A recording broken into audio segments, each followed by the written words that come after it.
So in this Keynote tutorial video, I am going to be showing you guys how to bold text on a Keynote presentation. So once Keynote's opened up, what I want you to do is go to the top in between shape and chart, press on text. I'm going to go ahead and change the word here to bold, just like this. So by default, the text actually isn't bolded, but if you press on the text right here, make sure that text is selected, style selected. There's this option right here.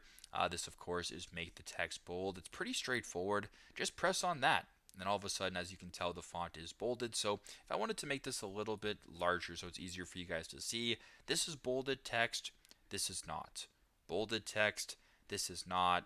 It's completely up to you guys what you want to do. But if you want to bold text, this is how you guys can do it. So very simple, very straightforward.